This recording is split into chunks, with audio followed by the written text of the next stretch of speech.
Right, tonight we're gearing up for a bit of fun.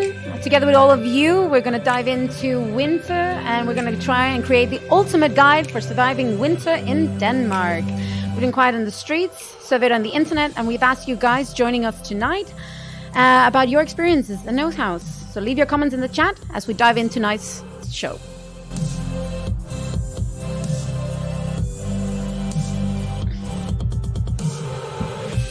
Covering Danish society from Greenland to Gilleleje. In-studio debates, live chats and more. Experts, expats, Danes and internationals coming together to recover what got lost in translation. Support the show and join the conversation by following us on Instagram and Facebook at RadioLitDK, and don't forget to leave your comments for tonight's show in the chat. But before we dive into winter, let's dive into this week's news.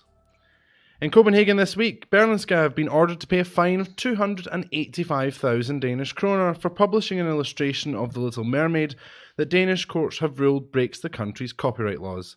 Despite its iconic status as a landmark of Danish identity, the image of the Little Mermaid statue has been subject to multiple copyright cases throughout the years, brought on by the descendants of its original sculptor, Edvard Eriksson. Though Eriksson has been dead for 61 years, the statue itself will be protected by copyright law until 2030, which means Berlingske now faces serious consequences for its depiction. The illustration published by Berlingske in May shows the Little Mermaid statue in its famous setting at Langelinje, Copenhagen, but in place of a usually placid expression, a gruesome zombie leers out at the reader with a torn Danish flag under her arm and the phrase "evil in Denmark" headlining the opinion supplement.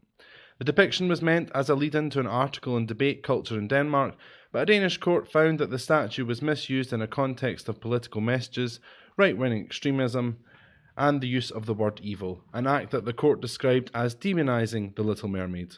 Tom Jensen, the chief editor at Berlingske, has called the judgment utterly wrong, and he plans to appeal the ruling to the High Court. In Aarhus this week, former Immigration Minister Inger Støjberg has been the target of criticism after giving a speech at a demonstration on Saturday where she called for politicians to drain the swamp of Mette Fredriksen's power and arrogance. Støjberg was standing before a caricature of Prime Minister Mette Frederiksen, where she made a deliberate decision to employ the language of former US President Donald Trump, saying, "We have to drain the swamp of Mette Frederiksen's power and arrogance." Støjberg made the comments at a demo organised by farmers and fishermen who showed up with tractors and boats to protest the Danish government's handling of the mink virus. Jakob Ellemann-Jensen, the chair of Venstre, has since made moves to distance himself from Støjberg's rhetoric, claiming not to have heard the speech. In West Jutland, up to 150,000 people living in the regions of Holstebro and Ringkøbing-Skjern have been asked to take a COVID-19 test in the coming weeks and to keep social contact to a minimum. A number of confirmed cases and people who have worked on mink fur farms in the region are the reason for the local measures. The government has decided to put local measures into effect in the two municipalities at the recommendation of the health authorities. The measures announced in a Ministry of Health statement on Monday are scheduled to remain in place until December the 3rd. The Central Jutland Health Authority has found 180 cases of COVID-19 which can be connected to mink, and over half of those are located in Holstebro and Ringkøbing-Skjern. And across the country today, a new digital driving licence has been launched. The app Kørekort has been underway for some time, but was finally made available for Danish citizens today. It must be downloaded, and the user is required to log in using NemID. The digital driving licence is activated by scanning your passport into the app, which uses the passport photo for the digital ID while allowing it to remain stored remotely via the user's device. However, citizens without a Danish passport are not able to use the app, even if they have a Danish driving licence. This is due to the need of cross-referencing personal data via the CPR number, which is always present on Danish passports. What? Oh. Are we done? I think so. We're done? Well, so you have a Danish driver's license, right? So you wouldn't be able to use the I can't use it, no. I've tried today. Oh, and because you have to have a Danish passport. You have to have a Danish passport. That's a bit annoying, isn't it? Yeah. I mean, tell me about it. Unbelievable. Just to wrap up this Danish driving licence thing, it's when presented with the digital driving licence, police in Denmark will be able to check its validity using a QR code. And this allows officers to view the licence on their own devices without the motorist having to hand over the licence. The new driving licence is optional and the plastic version must be kept, even if it is not taken on journeys. It should also be noted that the digital driving licence is only valid in Denmark, so you must take the physical version with you if driving abroad. How very exciting. That was the news across Denmark this week, Miriam. How are you? Lovely, Cam. I love the fact that the new driver's license thing is corona safe, but only for Danish citizens only with for a Danish passport. Citizens. Lovely. Watch what you say. No.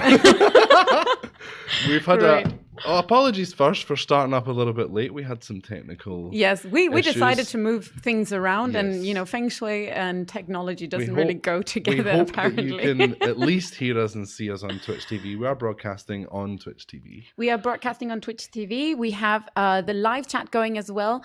Very excited for today's topic because today we really want people watching the show to get involved. We've already surveyed people across the internet on Facebook. We've also been I've been in the street asking people some questions. Have you been in the street, I've been in the street.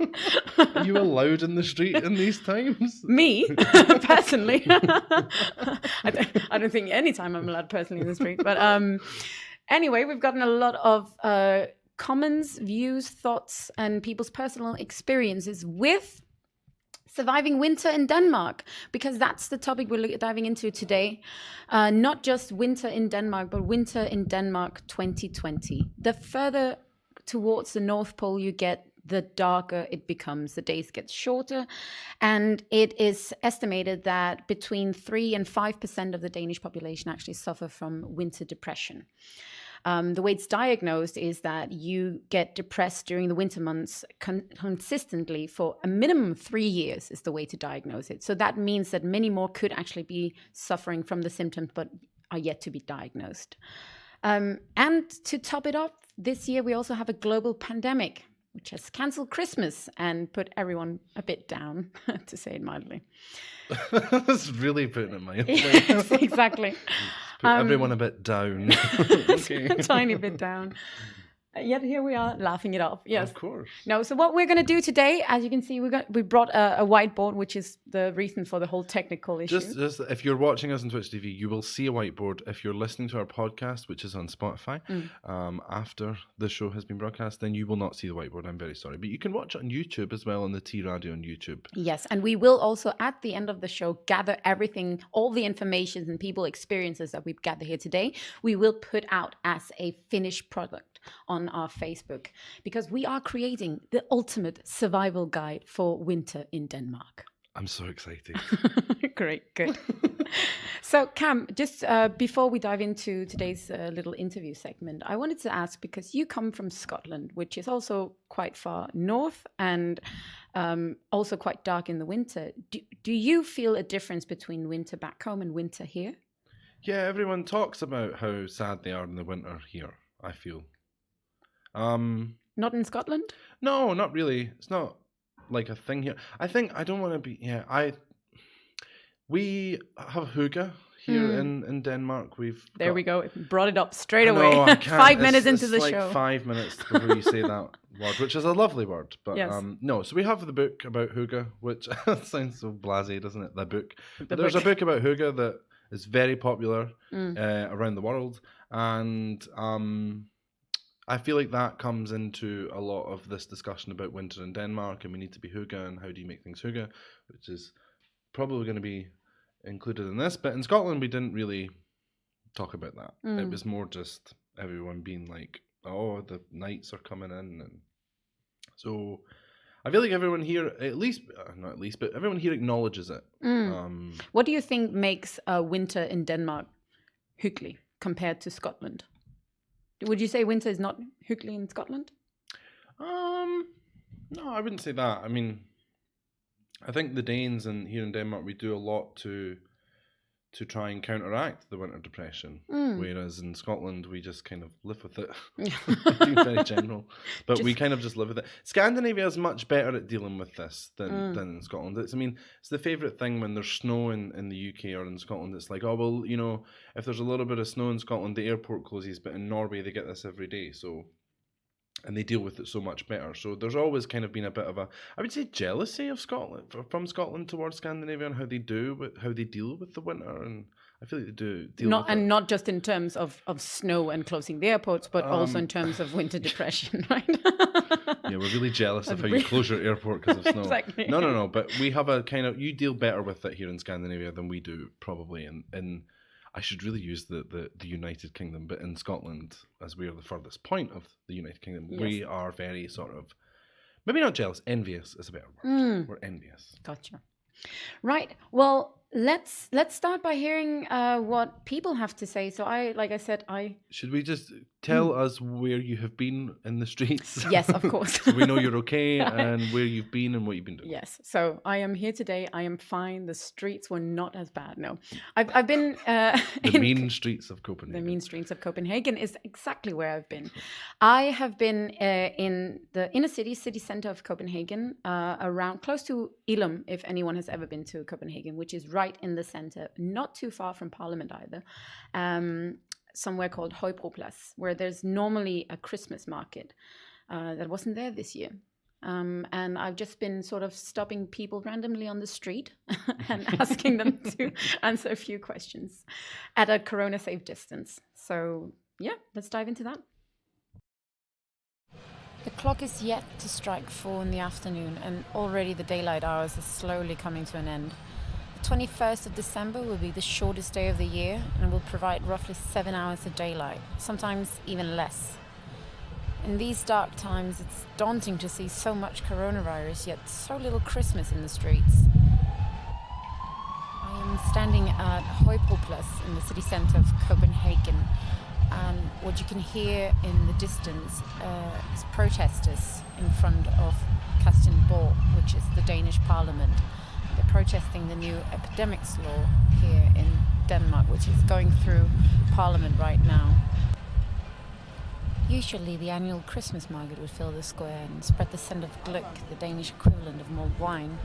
And you would feel the scent of cinnamon and clove, star anise, mixed with the smell of waffles, German sausages, caramelized almonds. People would be crammed in between stalls selling paper clippings of hearts and stars and reindeers and Christian Andersen fairy tales. Small children and families and tourists would laugh and exchange banter. But not this year. Coronavirus has cancelled everything. Everything except the Christmas lights hanging above the streets. Christmas is perhaps extra important to Danes because of the light and warmth it provides us during this otherwise quite cold and dark season. So the question is, what will happen this year? How is coronavirus adding to the impact of the winter season? And how are people getting by? Hello, I'm Emma and I am Danish and half Russian. Well, I suffer from winter depression, so it affects me a lot. I get really sad in the winter and I just hate when it's cold and dark. And can you describe what do you do to mitigate this, to sort of get better during the winter? Well, I try to be with my friends and just with my family and try just being at home and just feel safe. Yeah.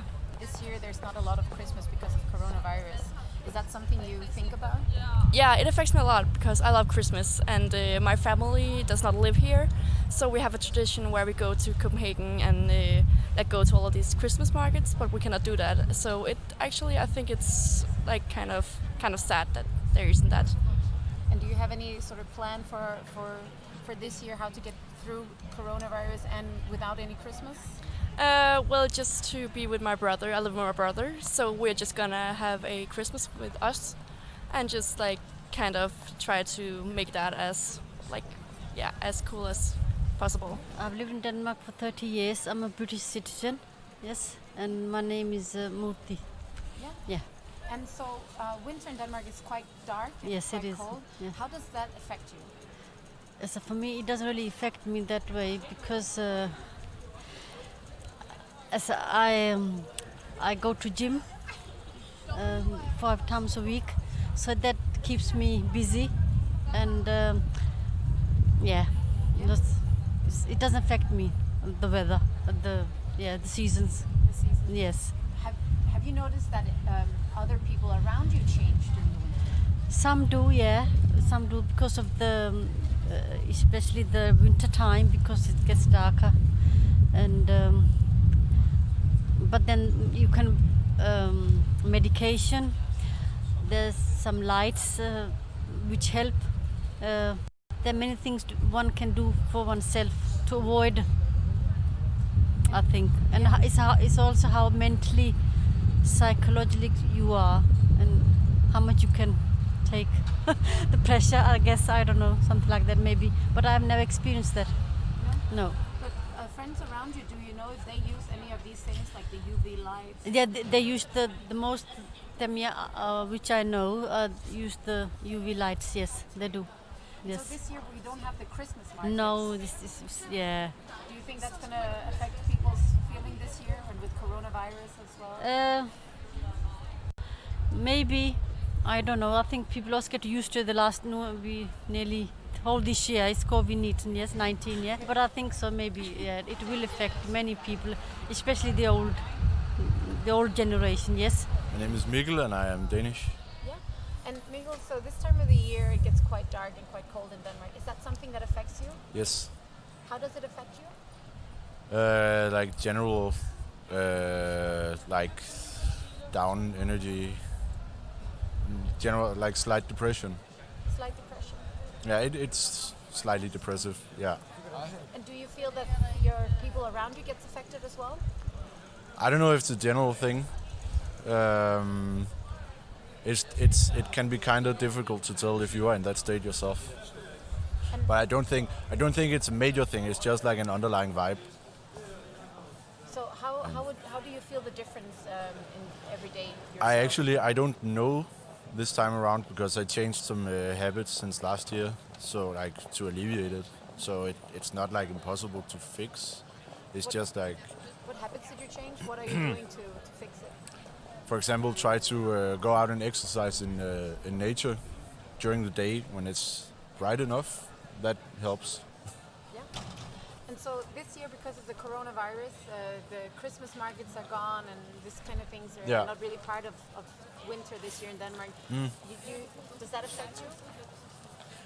I don't really do Christmas markets, so it doesn't affect me. I like all the lights. I like the lights, of course, but I don't know. I think we've had the restrictions long enough, so we also know how to not get around them, but to live with them. For example, like be better at going out with friends early in the day and stuff like that. I think it's manageable, but it also like I also understand that it's not manageable for everyone, and it's like everyone has to like see if they can find ways individually to make it work anyway. Do you feel like this winter is going to be tougher because of coronavirus? It might be. I think it could be, but also not to be political. But I think we actually got like a mood bump, most of us at least, like from Donald Trump being voted out. Not to joke or anything, but like at least we have that. So we also kind of count our blessings. So we're back. We're back. Should I write solutions voting out Donald Trump as a way to cure winter depression? Should we just start voting out political leaders around the world to ease winter depression? Yeah, why not? I think that's kind of the mood these days. So, Cam, obviously, I've interviewed these people, but I'm curious to hear what's kind of struck you about their comments. I like the UV lights thing. I'd heard about this. I heard from friends living here that were from south of Europe, from Greece and Spain and Italy, that they were doing the UV lights, which is like sunbeds. My mum does I don't know if she does it still, but I remember growing up seeing her very, very tired and very down during the winter, and then she actually went and bought a UV lamp. It's roughly 15 times 20 centimeters in size, and she just sits in front of it for 15 minutes in the morning, But I know they have this in the airport. They have in the new terminal. A UV lamp in the airport? No, they have these seating areas where they have a UV lamp, and there's all these kind of couches around, or not couches, but seating area around it, and then it's got an explanation of how this helps you boost your levels during the winter. And yes, because I think the misconception probably someone will correct me. But I think the misconception is that people are thinking we don't produce enough D vitamin during the winter, and that the UV lamp helps with that. I don't think that's true.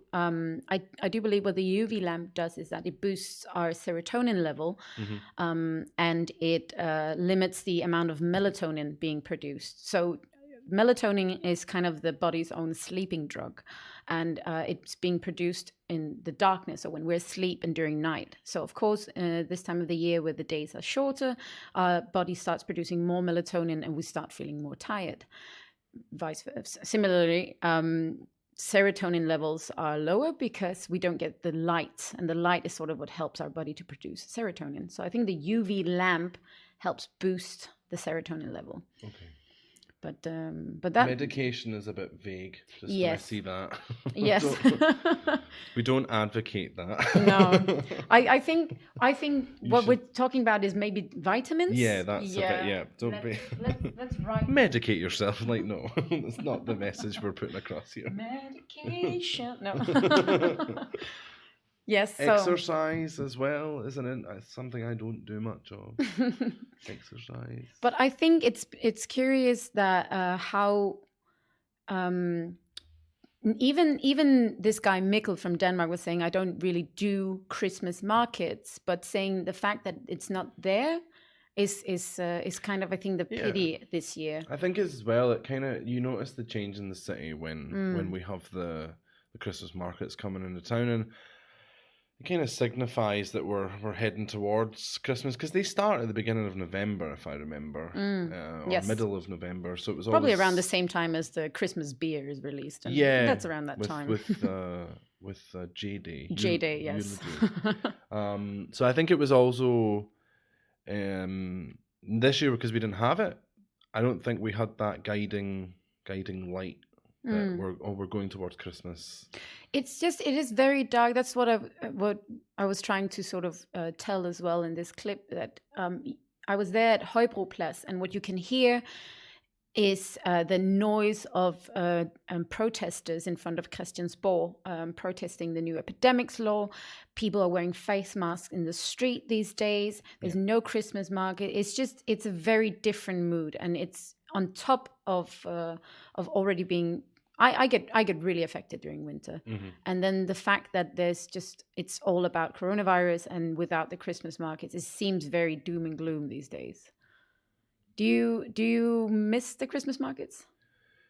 Yeah, I think I also get. I never realized how affected I would get by the whole darkness in the winter thing. So yeah, I have, because it's kind of like a milestone, isn't it? In the winter, it's like, oh, we'll go to the Christmas markets. First of all, it's Halloween at Tivoli, which happens October. All right, I've never been.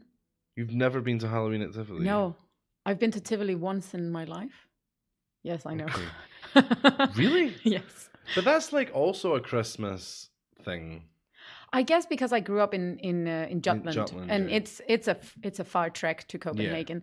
Plus, being part Jewish, it's there. We have our own festival of lights. Yeah, that's true. Yeah, that's true. Yeah, you have your own thing. So did you grow up? How did you grow up with the Christmas period? Now you've opened something up with me. Yes. How did you grow up? Did you do Christmas? Yes, I mean, so we're not. You do Christmas. Yes. We do, because my mom is Danish, and it's more tradition. It's not religious, and I think here in Denmark, anyway, even though we're a Christian country, I think Christmas is it's. Here, we love it so much because it is that light in the dark. It is what everyone looks forward to. And in fact, as soon as Christmas is over, January and February especially is excruciatingly long, even though February is only 28 days. So I think, yes, I think Christmas is a really big thing for everyone, no matter what religious background you have. But in my family, we used to do Christmas with my mum, and then we would do Hanukkah with my dad, which is 8 days of lighting candles. And Hanukkah is always changes, so sometimes it even comes after Christmas, and sometimes it comes way before Christmas. So it's very different when it actually happens. But we used to do both. So lots of lights, lots of celebrations.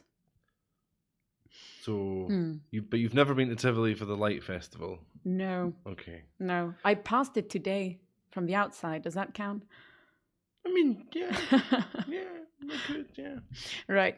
Well, I think let's try and start diving into this, because we need to come to a point where we can actually present a guide to surviving Christmas.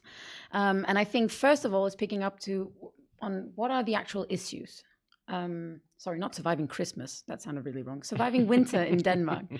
How do you survive Christmas? Oh, Some all the people- all the joy and the cheering. Well, I mean, some people do have that issue, surviving Christmas yet another year.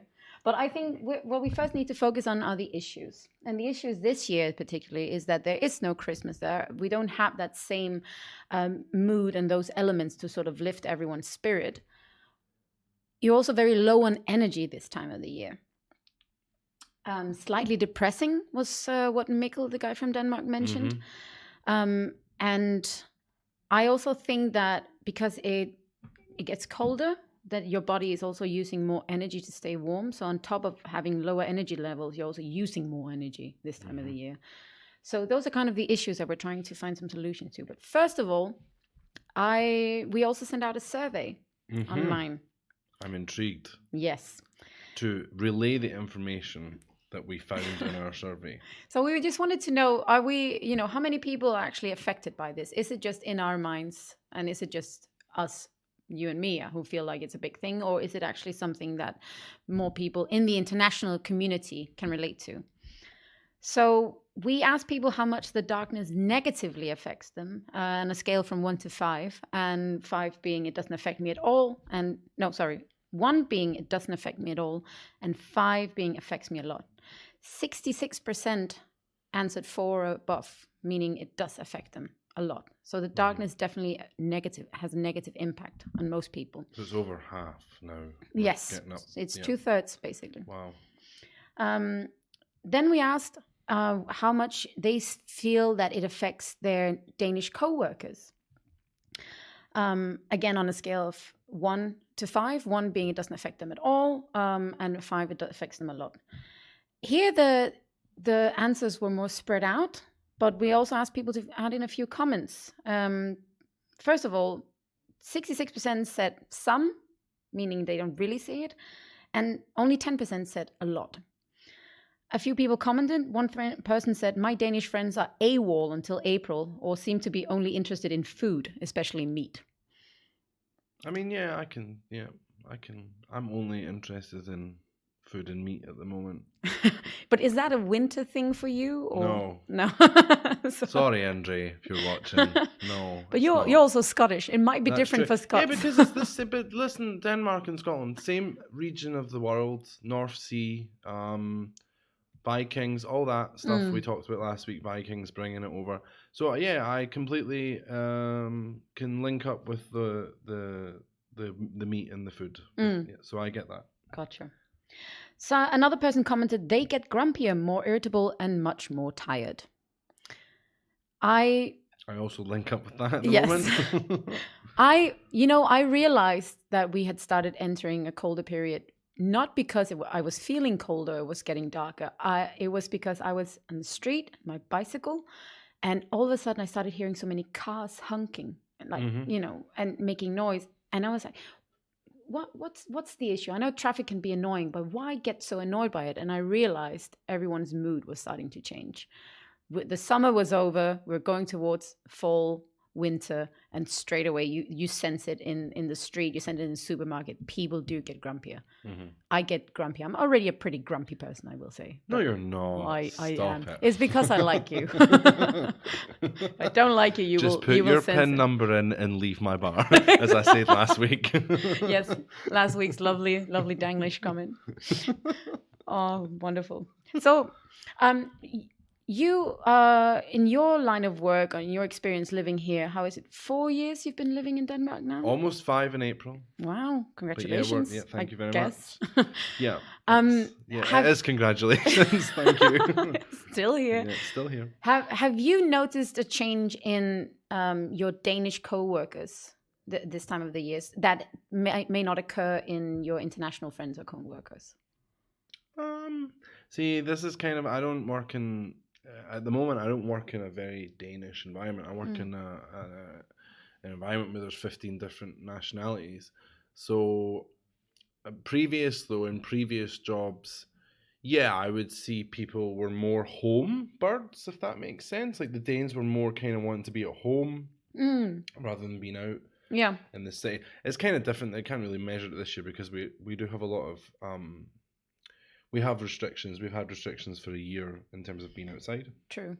So maybe that's kind of still. I mean, the restrictions are slightly easier than they were at the beginning of the year, but I think that still has an effect on people, as it was mentioned in our segment today, that people, I mean, we've been living with this for a year. We were at the beginning of the pandemic, we were kind of told, we were told to stay indoors, limit social contact. And some people are still working from home, so it is like much more common. I am also working from home, and I know that sometimes when I finish my working day at home, I don't really want to go out in the evening, because it's kind of like, okay, it was dark when I started work, and now it's dark when I leave or when I finish work. So yeah, but in previous workplaces, when I was working with mostly Danes, I feel like people were much more home birds than out and about. It wasn't like, let's go and sit in a cafe on the street like it is in the summer, or let's go and have some beers by the canal. I do also feel, I mean, last week's episode we discussed how some people find Danes to be introvert. I do feel like that is much more true during this time of the year. You do see, I feel it myself. I want to stay at home. I don't want to go out. The weather is definitely not great. No. It's even today was windy and it's raining. And I think that's also something to take into account, because when you think about winter, you have a romanticized kind of view with the snow. Yeah. Like in Norway and Sweden and Iceland, there's snow. Or in northern Sweden and Norway and Iceland and Greenland, there's snow. So it's kind of like this, it's so nice. Like I remember last year when it snowed and someone said to me, it makes the winter so much more manageable because it's snowing and it's nice to look at, and there's it is, and also the snow brightens up everything. Exactly. Yeah, it captures the light and much more. I think that's for me. So I was never affected by winter growing up. It's only come in recent years, and I think there are two reasons. I think number one, because I've lived abroad in warmer climates and during the winter. But also because I think we have less snow now than we had when I was growing up. Yeah, that's true. Yeah. And it just, the winter is much more dark and grey. There is not that snow wintry feeling that you would recognize in the Christmas vibe. But we cannot. It's a solution. More snow, I don't think is a viable solution. No. Who would you call about that? Yeah, exactly. The weather ministry. The weather ministry, yes. Well, we did ask people about some strategies and tools they use to get through this. And one person said socializing. So how do we do that during Corona? That's kind of what I want to dive into. When we were in the middle of the lockdown and social contact was really kept to minimum, a lot of Zoom stuff was going on, like Zoom quizzes, Zoom game nights. That could be an option. Give your friend a call. People don't call nowadays, I've noticed. I'm now going to go on a bit of a soapbox. People don't call each other nowadays. It's all texting. I sound like such an old man. But, like give your friend a call, and have a chat. Because I know for a fact when I'm working from home on my own, I have to call my colleagues, even if it's just to talk about something to do with work or just to talk about, the weather or something. Because I noticed that for the first 2 hours I wasn't speaking, like I hadn't spoken for 2 hours. Which is kind of hard because I'm on a podcast, and I should really be speaking all the time. So I think calling people Zoom nights, Zoom game nights is a good strategy. Yeah, I completely agree. I think if there's anything we should have learned from this year, we were very quick, especially because we had a very, I would say, mild lockdown in Denmark compared to other places. So it was very easy for people to just fall back into old habits. But I think we should sort of stop and reflect and actually learn from those weeks in lockdown. Say, we can live a much more digital life, and it is possible to be social digitally. I mean, there are all kinds of like tools that you can use. You can watch videos on video calls on Facebook now. I noticed the other night you can actually watch videos, or I think you can watch TV shows. I don't know what platform it links up with, but you can watch things with, like, if I video call you, I can do a watch party. Like that. Oh, that's amazing. So you can do that. Socializing online, that is a possibility. I also think it's just, don't stop socializing. I think a lot of people are scared to go out these days, but I do think that most cafes, bars, restaurants are really sticking with the restrictions, are creating safe environments. And we've been really fortunate with this fall with actually very nice weather, not too much rain. And I think it's even possible to go for walks outside. I think it's about planning your social activities that are corona safe for a start, COVID-19 safe, and that are making use of the outdoors, because it links back in with exercising. I mean, if you go for a walk in the park, you go for a walk in the canal, along the canal, it's always good. And you get the double whammy. You get the exercise, you get the fresh winter air, and then you get the socializing as well. Yeah, and I actually, people have also commented that in their strategies and tools. They do go for walks in the fresh air, in the nature. Someone said, me and my roommate, we make deals to get out of the house. I think that's really good as well. Deals? What does that mean? Well, make plans, I think. Okay. Not deals. Deals? Make a deal. Shake on it. Yes. Make plans to get out of the house so that they're sure to leave the house and not stay locked up all day or all week. Someone said on Facebook that they lived in Estonia before, and people, I think they said, in the past, people would learn to do stuff like learn a musical instrument, learn how to sew, read a book, and they don't see much of that anymore. That could also be, challenge yourself, learn a musical instrument. Yeah. I have a friend that's learning the piano online at the moment, which I think is a good way of beating the... I think that's really good. Yeah. Someone here also wrote reading a lot, exercising in the morning, keep reaching out to friends, even if most of them probably won't answer until spring. And not feel guilty about a day spent under the blanket. I think, especially as we come to the end of the year, a lot of things has to wrap up if you work in public sector and companies.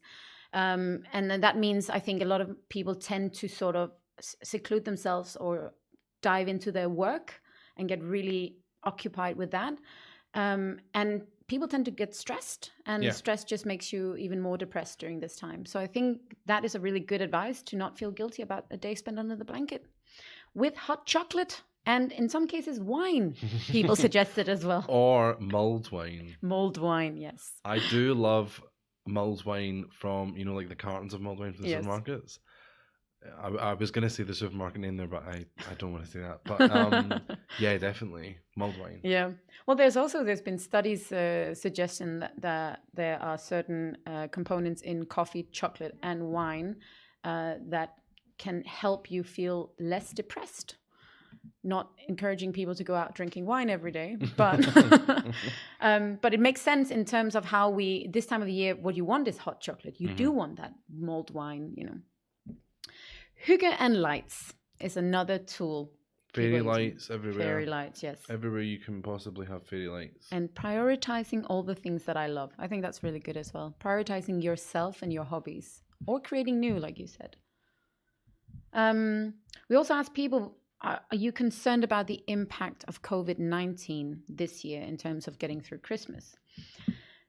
Some people said not really, because everyone hibernates during winter anyway in this country. But most people... Just make that clear. This is not our opinion. This is someone we have... it's come back from the survey. However, guilty as charged. Yes. But most people actually said they are concerned because there are less opportunities for socializing, going back to maybe finding new strategies to socialize. And a lot of people not able to go home for Christmas this year. Yeah, I'm one of those. What are your thoughts on that, not being able to go home? Have you gone home in previous years? Oh, yes. I'm very sad about it. But, we're at a stage at this moment where we're about to get past this pandemic, I think. I'm not speaking, this is according to Professor This is Campbell not a decree or anything. But we have to, Christmas, everyone's moving around. Typically, I've worked in airlines. I know what it's like in airports and on flights during Christmas time. It's full of people. So I get it. We have to limit movement. It's just something we have to do. We will talk about this for years to come on how the world stopped for a year or two or however long we have left of this. Yeah. Hopefully not much. Have you talked in your family about what you're going to do this year for Christmas? We're going to do FaceTime. Yeah, we're going to do FaceTime on Christmas Day. I'm kind of in a weird situation because I've always been in jobs where I've worked on Christmas Day. I don't know about you. So this was my first, well, no, last year as well, but this is my first Christmas where I haven't had to worry about really having the time off. Because I worked in the service industry, so it doesn't stop. Now I'm out of the service industry. I'm on kind of office hours, so it stops around Christmas time. So, but yeah, I mean, we have to do it, guys. We have to have this stop in and we have to battle it. So, but I think okay, you can't see your family, which is an issue for a lot of people. Several people in the survey have answered that they are sad about not being able to see their family, and sure, okay, being sad is not the end of the world, but it is something I think that makes it even harder to get through Christmas. So can we maybe write some strategies for getting through that? You said FaceTime. Sharing videos, I think, of your Christmas Day is a good idea.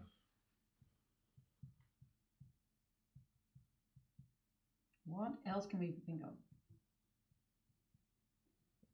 Maybe making a video on Christmas Day, like of your whole day. Maybe even do the whole Christmas Day, the whole Christmas dinner over FaceTime as well. Oh wow! With video calling, FaceTiming, and different stuff. I mean, it's like you're there most of the time. It's not like it's on the phone, I also think some of the things leading up to Christmas. For example, my grandmother still sends Christmas cards. And I think this is a tradition that's dying because we don't send, our generation don't really use letters. Also with PostNord, it's not really the greatest thing to do these days. Because I didn't say that, by the way, PostNord, if you're watching. Because she said that. Letters. You're not going to get any mail now. No, I wasn't getting any mail anyway. Your mail's going to be stopped. When did it arrive anyway? But I think sending Christmas cards, getting into that again, maybe even creating your own Christmas card, make it personal, send it to friends as well, not just family, and to your grandparents. Can you imagine how happy they will be when they receive a Christmas card from you? And then you'll probably get one back as well, unless you make evil comments about the mail system on the podcast. I didn't say that, PostNord. No. We have 2 comments just before you keep giving us wonderful solutions. But we've got Christina2301 on Twitch TV. She has said, I think sometimes we have to remind ourselves that it's okay to feel a bit down when we get 8 hours of daylight a day. We're only human. I'm lighting more candles, drink Gluck and gin and tonics, and I also try to spend more time with friends. Andrei Konstantin says, I believe that by doing things that we love as much as we can, it will help us keep positive and focused. A message for internationals: try planning your activities as Danes do, as you will find yourself busier and with a clearer view on how you will spend your upcoming days and weeks. Interesting. And he also said, challenge yourself to be out, and then you will feel satisfied to be able to stand it. I wanna let's dive into that. Plan your days like the Danes. Yes. Do you think we plan more? I mean, you know me. Yes. Every week, Miriam, you're planned to the T on when we do this, when we do that. No, I think it's just it's a thing I noticed quite early on when I moved here. Everything's planned. I've now adapted to it. And I think it's good because then you have an overview of what's going on. Yeah. I feel like it helps me. I need structure. I need that structure because I think especially waking up at 8 a.m. in the morning or whenever you wake up and it's still dark outside, your sense of reality, you get thrown off, you're like, you think it's still night, but the day has to get started. And then actually waking up and getting your brain to follow along with what's going on, getting that structure, having that plan, telling yourself, this is what I'm going to do now, this is how I'm going to start my day, I think at least helps me personally to get through my tasks and get through the day and actually be very productive, even though this time of the year does make me feel very tired and very down. So I think I'm happy that internationals and Andre can learn something from the Danes. I didn't expect that. What, Andre learning something or just in general? Learning something from Danes. So we've got 5 minutes left. Oh, wow. It's went quick today. Yes. What would you, from your investigation this week, you've been out in the streets, you've been in the streets, you've been online, you've talked to internationals, you've talked to Danes. Give us a sum up on how we wing it through winter. Right. I would say first keyword, creativity. Be creative in finding solutions, how you socialize, how you see your family this year if you can't see them in person. I would also say when the light is there, go explore it, use it, go for walks during the day.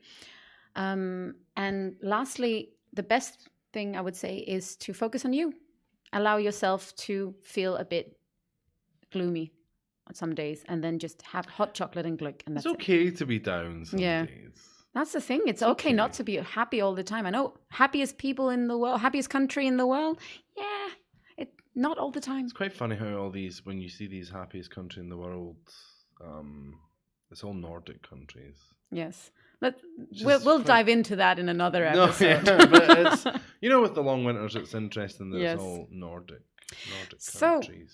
Since we're on a closing note, this week, Cam, it was your turn to choose a track. I'm so excited. I'm excited about this.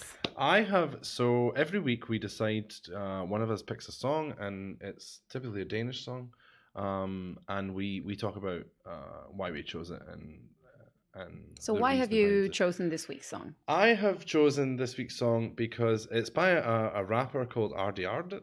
I probably am not saying his name correct. He's kind of stormed the Danish rap scene over the last year. I went and seen him a couple of weeks ago at Storvega, which was a very Corona safe concert. Honestly, I really think we should do concerts like we've been doing it in this Corona safe way. Sitting down.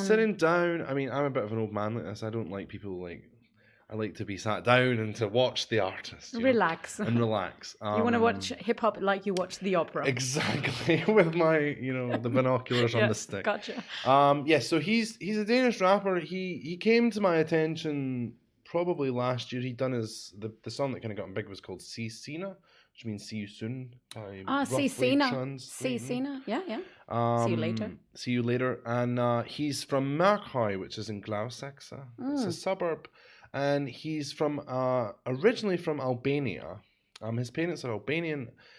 He grew up here. He was spotted at a music studio that was for vulnerable young people, was the article that I was reading about him. And he was discovered by his manager, who's still his manager.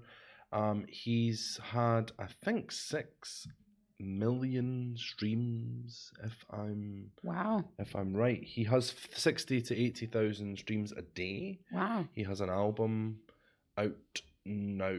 And what song have you chosen? I chose Lo Me In Ting, which is Promise Me One Thing. Lo Me In Ting, yeah. Promise Me One Thing. That was really bad Danish there. No, it's Lo Me In Ting. Yes. Yeah. So I chose that one. I looked at the lyrics. The thing about Ardi Ardit is he's not like a gangster rapper, but he raps about kind of fictional gangster life. He just raps about his life as a 23-year-old guy from the suburbs of Copenhagen. Wow. He's quite honest about his own drug taking. He's honest about the ladies. He's honest about the ladies. Listen, the ladies. He's the ladies. He's kind of honest about his kind of life when he's quite a partier from what I gather. So he's not trying to put on a persona. He's just, this is who I am. Exactly. And the reason why I chose him is because there is a lot of pop artists, rappers in the charts at the moment in Denmark who are from parents who are from outside of Denmark. They're not Danish. They're not Danish.